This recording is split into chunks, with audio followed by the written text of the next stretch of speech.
하늘에 계신 하나님 아버지, 오늘 이렇게 청년 충계 기도주일을 맞이하여 기도하고 말씀을 듣게 허락하신 하나님의 은혜에 감사드립니다. 이제 겨울이 지나 봄이 다가오면서 꽁꽁 얼어붙은 마음을 녹여 다시금 새로운 마음가짐으로 새롭게 시작하려고 발을 내딛습니다.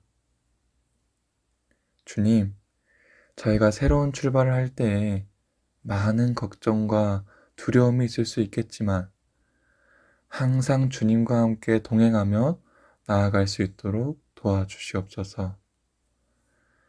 그리하여 이번 청년 충계 기도주일의 주제처럼 청년들의 봄이 따뜻하고 환하게 비춰지는 봄이 되도록 이끌어 주시옵소서. 특별히 오늘 강민승 목사님을 통해 말씀을 듣겠습니다. 주님께서 그의 입술을 주관하셔서 아론이 어떠한 봄을 지냈고 또 거기서 어떤 점을 배우고 깨달아야 할지를 깊게 느끼고 지혜 얻는 시간이 되도록 허락하여 주시옵소서. 지금 세상은 너무나도 혼란스럽고 어지럽습니다.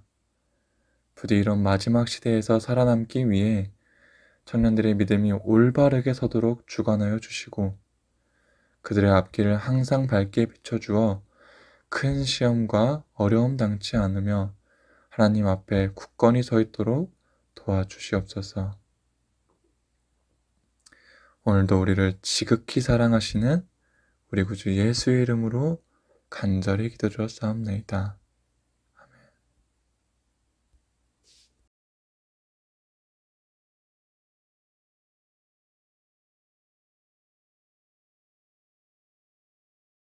안녕하십니까. 2023년을 두고 사람들은 새로운 시대에 이름을 규정하기에 바빴습니다. 이제 앞으로는 MZ세대도 끝이 나고 알파의 시대가 올 것이라고 이야기하고 있습니다. 여러분 혹시 알파 세대가 무엇인지 들어보셨나요? 이제 Z세대의 알파 세대의 마지막이지 않습니까? 그래서 한 바퀴가 돌아서 이제 다음은 알파로 돌아왔다는 것입니다. 물론 알파 세대의 도래는 다소 미래 시점의 이야기입니다만 여하튼 이처럼 사람들은 포스트 코로나 시대 그 이후에는 어떤 새로운 시대가 돌아올 것인가에 대하여 이야기하고 있습니다. 기존에 있던 시대적 이름을 그대로 차용해 왔습니다. 그렇게 차용해 온 지금의 시대를 뉴노멀의 시대라고 이야기합니다. 이 뉴노멀은 새로운 기준이 생겼다는 뜻입니다. 과거의 기준과 규범, 질서들이 무너지고 새로운 가치관으로 기준을 삼고 변화하고 있다는 것입니다. 사실 이것은 절대적인 기준을 허무는 것이기도 하기 때문입니다. 이제 종교와 신앙에도 변화가 생겨나고 있습니다. 유튜브, 넷플릭스, OTT 기반의 사업들이 성장하다 보니 교회와 신앙을 그러한 플랫폼에 얹고자 하는 시도가 생겨나고 있습니다. 그런데 성경에서도 늘 새 시대를 추구하는 사람들이 있었음을 우리는 볼 수 있습니다. 물론 새로운 시대가 등장한 것을 저는 그릇되다 생각하지 않습니다. 그러나 이 뉴노멀의 사회에 우리는 어떤 시대를 그리고 무엇이 우리의 사회의 기준이 되어야 하는 것인가를 함께 생각해 보기를 원합니다. 성경 출애굽기 32장 1절부터 4절의 본문은 이렇게 말씀하고 있습니다. 백성이 모세가 산에서 내려옴이 더딤을 보고 모여 아론에게 이르러 가로되 일어나라 우리를 인도할 신을 우리를 위하여 만들라. 이 모세 곧 우리를 애굽 땅에서 인도하여 낸 사람은 어찌 되었는지 알지 못함이라. 아론이 그들에게 이르되 너희 아내와 자녀의 귀에 금고리를 빼어 내게로 가져오라.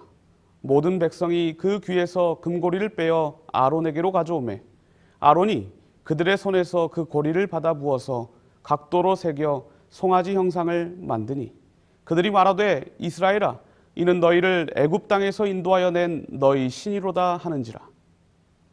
본문을 보면 이스라엘 백성들이 애굽에서 그들만의 생겼던 기준 없이 무려 400년이 넘도록 살아왔음을 우리는 알 수 있습니다.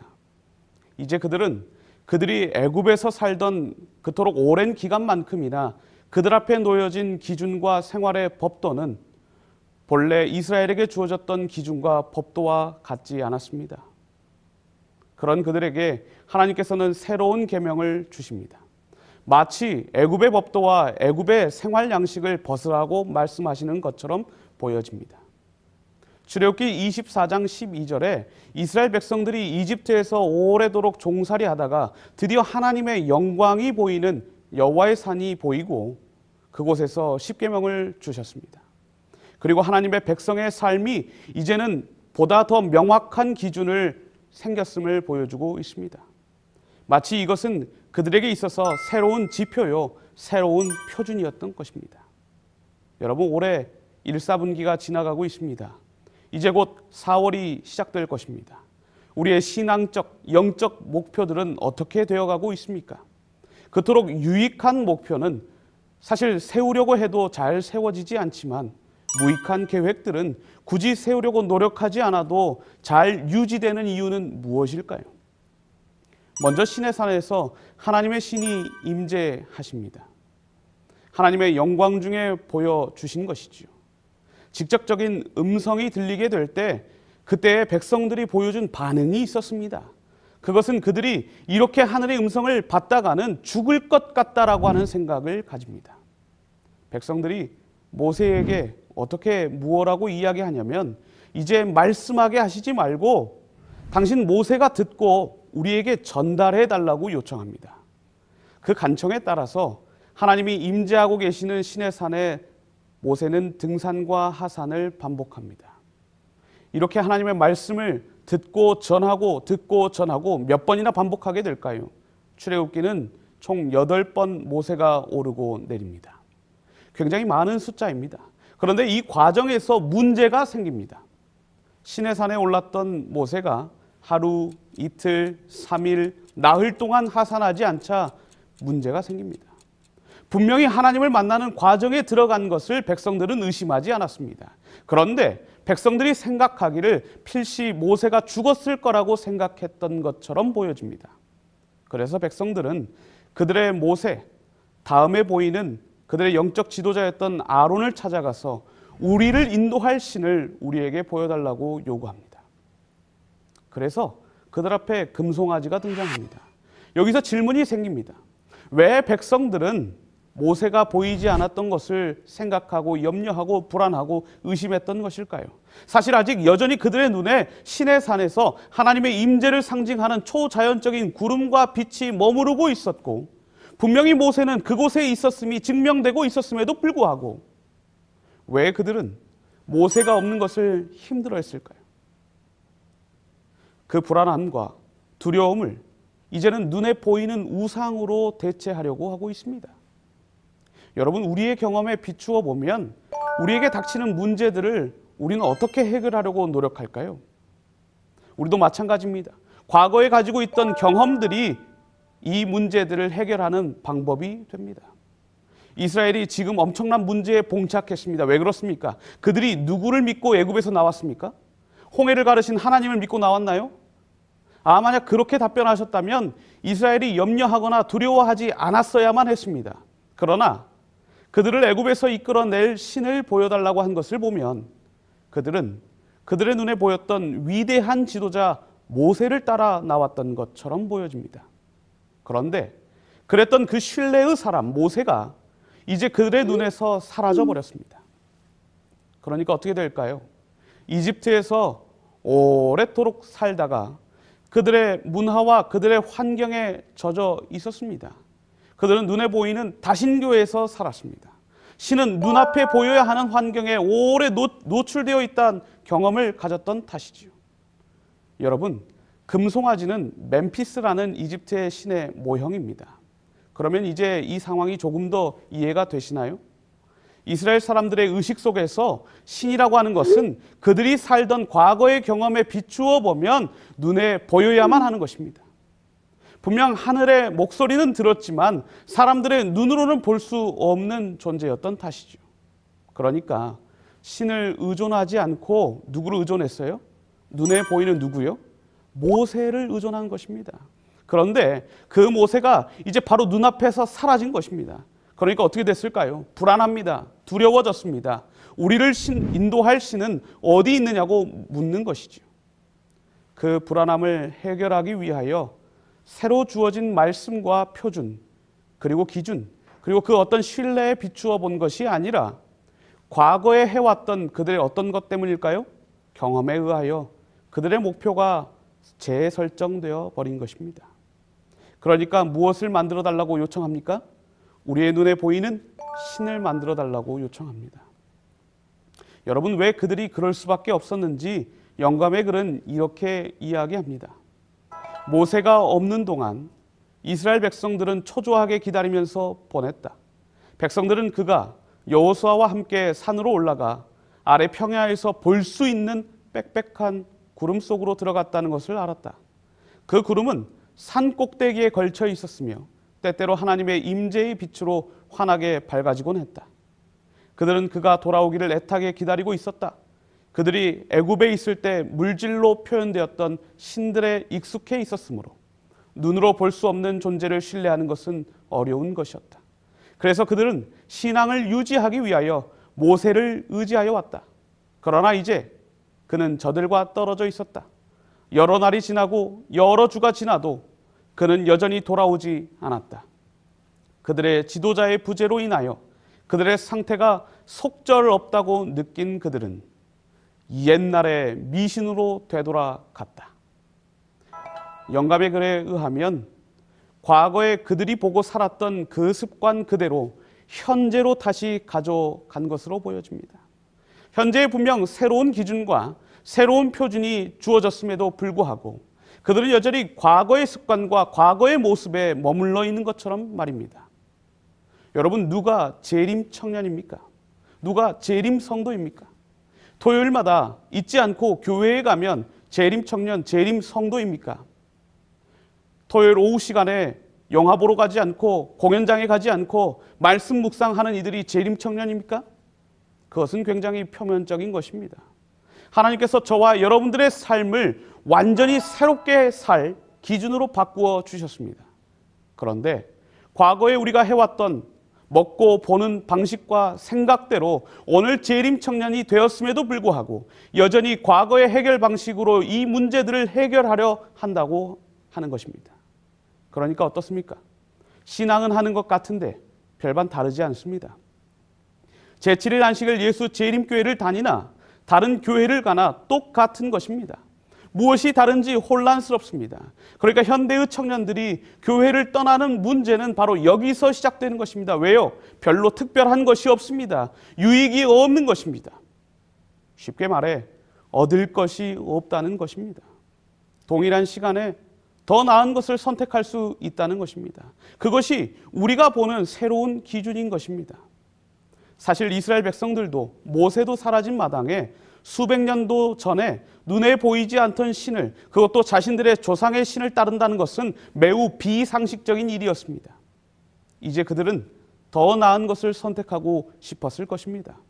심지어 그들이 지금 광야에 있다 할지라도 그들은 분명 현명한 선택을 하고 싶었던 것입니다.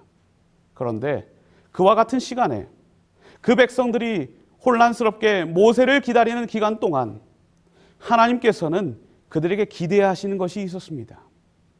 보좌와 선지자 315페이지에는 이 기다리는 기간은 그들이 들은 하나님의 율법을 명상하고 그분께서 그들에게 더 주실지도 모를 계시를 받을 마음의 준비를 갖춰야 할 시간이었다.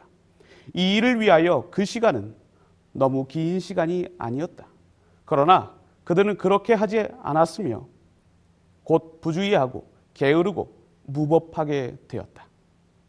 세월이 흘렀다는 이유, 시대가 변했다는 이유, 과거의 유물은 이제 새로운 관점으로 해석해야 한다는 이유, 어쩌면 오늘 우리가 새로운 기준을 찾는 이유일 것입니다.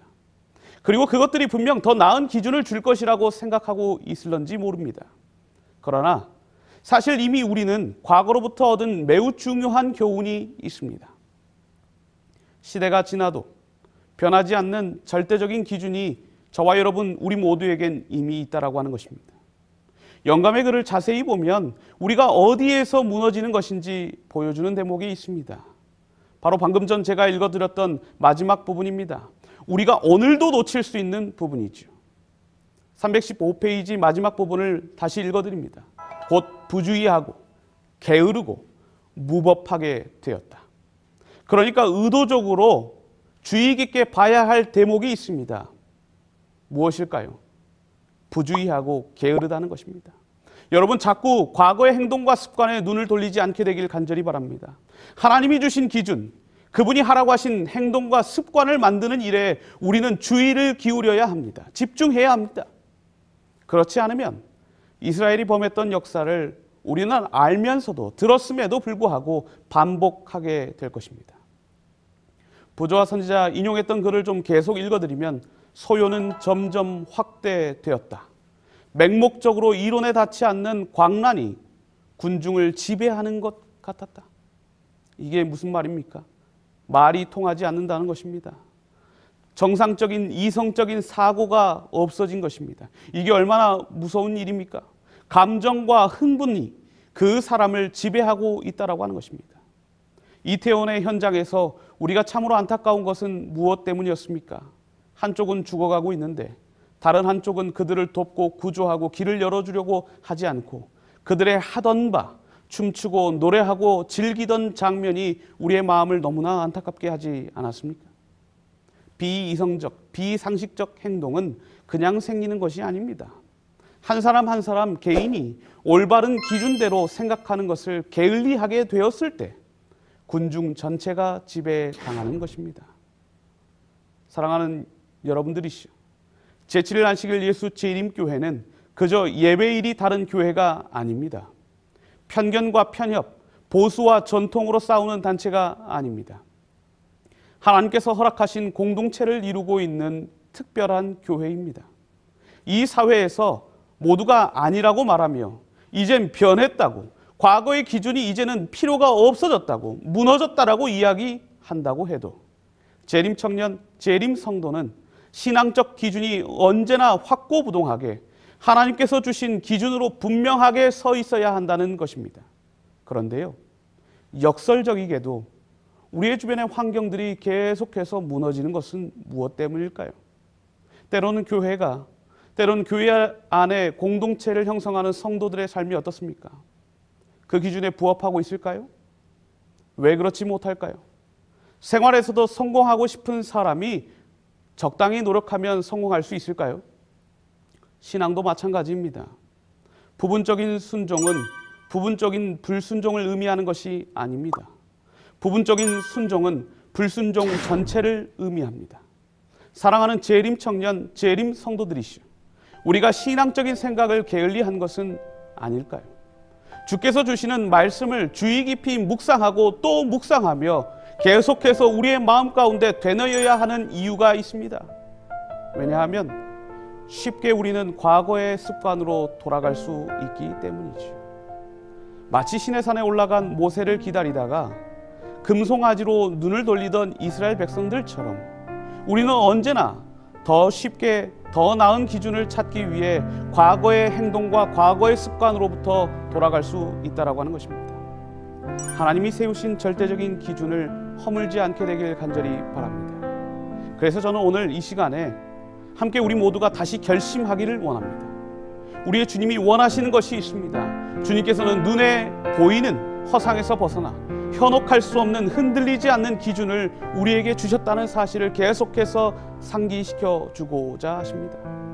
그리고 그분은 저와 여러분에게 그것이 분명 더 행복하고 더 아름다우며 더 멋진 삶을 살 수 있게 해주는 것이라고 말씀하십니다. 꽃이 피는 춘삼월, 만발하는 4월에 씨를 뿌리는 이 계절에 아름다운 열매가 맺히기를 기대하는 계절, 올 한 해 우리 모두의 아름다운 품성의 열매를 기대해 볼 수 있는 이유는 그리스도의 법도를 신뢰할 때 가능한 것입니다. 하나님을 신뢰하십시오. 그분이 저와 여러분의 유일한 하나님이심을 고백해 보시길 바랍니다. 시대가 지나도 하나님은 전능하시며 그리스도 예수는 우리의 구주시라는 고백을 하고 우리의 결심이 과거의 우리의 인식에서 틀에서 벗어나 안주하지 않고 더 확실하고 더 분명한 주님의 기준을 바라보고 전진하는 저와 여러분이 되길 간절히 바라면서 말씀을 줄이도록 하겠습니다.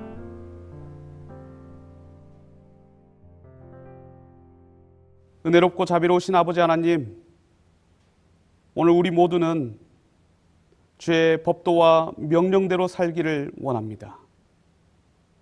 시대가 변하고 시간이 지나도 영원히 변치 않는 주의 사랑의 율법을 흔들리는 세대에, 흔들리는 시대에 흔들림 없이 살아가기를 원합니다. 우리를 돕기를 원하시고 늘 더 나은 것을 주기를 원하시는 하나님, 우리 모두를 이 땅에서 지키시고 보호하여 주시옵소서. 과거의 습관과 과거의 생각과 과거의 모습으로 돌아가기 쉬운 우리들이지만, 그러나 영원한 표대이시오 우리의 기준이신 예수 그리스도를 놓지 않고 살아가게 도와주시옵소서. 주의 영원한 법도를 사모하며 이 한 주간을 살아갈 수 있는 우리 모두가 되게 하여 주시기를 사랑이신 예수님의 이름으로 간절히 기도하옵나이다. 아멘.